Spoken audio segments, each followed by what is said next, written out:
ഇൻഷാ അല്ലാഹ് നിങ്ങൾ ഈ നടപടി തുടരുകയാണെങ്കിൽ നിങ്ങൾക്കെതിരെ പ്രധാനപ്പെട്ട ഒരു വേദിയിൽ ഞാൻ പറയേണ്ടി വരും. നിങ്ങളുമായി ഈ പ്രസ്ഥാനത്തിനോ സുന്നത്ത് ജമാഅത്തിനോ ആലിമീങ്ങൾക്കോ യാതൊരു ബന്ധവുമില്ല.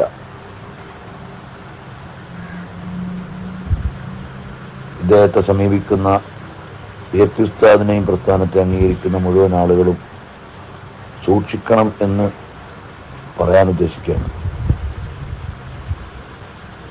പറഞ്ഞാൽ ചിലപ്പോൾ നിങ്ങൾക്കൊന്നും സംഭവിക്കില്ലായിരിക്കും, പക്ഷെ എൻ്റെ ദൗത്യം ഞാൻ നിർവഹിക്കാൻ പോവാണ് ഇൻഷാ അല്ലാഹ്. നിങ്ങളെ കൊണ്ട് അള്ളാന്റെ ദീനിന് നഷ്ടമുണ്ട്. അല്ലാതെ എനിക്കിപ്പോൾ നിങ്ങളോട് എന്താ വിരോധം? നിങ്ങളോട് എനിക്ക് വിയോജിപ്പ് എന്താ?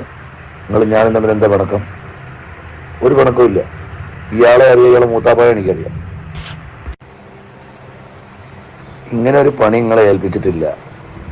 എനിക്കിപ്പോൾ ഇത് കേൾക്കാനും അതിലെ കല്ലും നെല്ലും വേർതിരിക്കാനൊന്നും എനിക്ക് കഴിയില്ല. 90% അനുഭവങ്ങളും ഓരോ വ്യക്തികൾക്കുള്ള അനുഭവങ്ങളാണ്. ആ വ്യക്തികളുടെ ഓർമ്മകൾ ബാധിക്കും.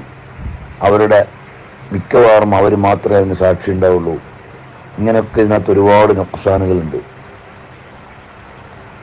നിങ്ങൾ ബുക്കും കൂടി ഇറക്കിയിട്ട് നാളെ മുതലിൻ്റെ സുന്നത്ത് ജമാഅത്തിൻ്റെ ആളുകൾ അതിനെ പ്രതിരോധിക്കേണ്ട അവസ്ഥ വരും.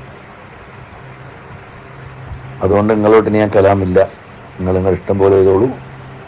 കൂടുതൽ സുന്നത്ത് ജമാഅത്തിന് ബാധിക്കാമെന്ന് കഴിഞ്ഞാൽ നിങ്ങൾക്കെതിരെ ഞാൻ പേരെടുത്ത് തന്നെ പറയും. സിറാജുദ്ദീൻ ലത്തീഫ് എന്ന് പറഞ്ഞൊരു മൂല്യാരുണ്ട്. അയാൾക്ക് വേറെ പണിയൊന്നുമില്ല. അയാൾ ഇങ്ങനെ നടന്നിട്ട് ഓരോ ആളുകളെടുക്കുന്ന ഇങ്ങനെ കറാമത്ത് കണ്ടുപിടിക്കുകയാണ്.